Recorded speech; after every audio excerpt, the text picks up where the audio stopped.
नमस्कार, मी प्रतीक्षा. डीएनए मराठीमध्ये आपलं स्वागत. अहिल्यानगर जिल्ह्यातील चौंडी येथे गोदा ते नर्मदा जलयात्रेचा आज भव्य शुभारंभ उपमुख्यमंत्री एकनाथ शिंदे यांच्या उपस्थितीत पार पडला.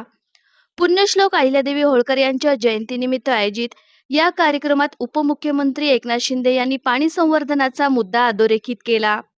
पाणी वाचवा, पाणी अडवा, पाणी जिरवा हा संदेश देत अहिल्यादेवींच्या कार्याची आठवण त्यांनी करून दिली. जन्मभूमी ते कर्मभूमीपर्यंत जाणाऱ्या या जलयात्रेमुळे राज्यात पाण्याबाबत मोठ्या प्रमाणावर जनजागृती होईल असा विश्वासही त्यांनी व्यक्त केला. या उपक्रमाचं नियोजन माजी खासदार सुजय विखे पाटील यांनी केल्याचे सांगत त्यांचं शिंदेंनी अभिनंदन केले. देखील या जलयात्रेला सुरुवात झालेली आहे. आजचा दिवस ऐतिहासिक आहे. आजचा दिवस शेतकऱ्यांच्या दृष्टीने महाराष्ट्राच्या दृष्टीने अतिशय महत्वाचा आहे. पुण्यश्लोक अहिल्यादेवींचं जे काही दूरदृष्टी होती पाण्याच्या बाबतीमध्ये, पाणी वाचवा, पाणी अडवा, पाणी जिरवा, आणि त्या काळामध्ये त्यांनी पाण्याचा साठा कसा जपला पाहिजे हे त्यांची दूरदृष्टी आम्ही पाहिली आणि आपण त्याची साक्षीदार आहोत.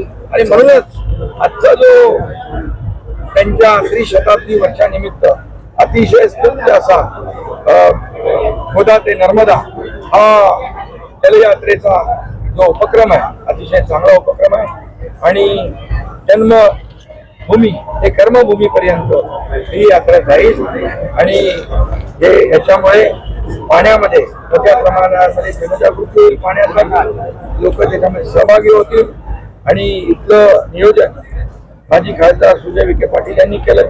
त्यांचं मी त्यांच्या टीमचं अभिनंदन करतो. सभापती रामभाऊ इकडे आहेत आणि म्हणून आज अतिशय फक्त ही जलयात्रा जी आहे ही महाराष्ट्राच्या दृष्टीने ऐतिहासिक आहे. हा फक्त महाराष्ट्रासाठी संदेश नाही, देशभरामध्ये हा संदेश आहे या जलयात्रेचा. आणि म्हणून या जलयात्रेला मी खूप खूप शुभेच्छा. प्रतिनिधी मुंतजीर शेख, डीएनए मराठी, अहिल्यानगर.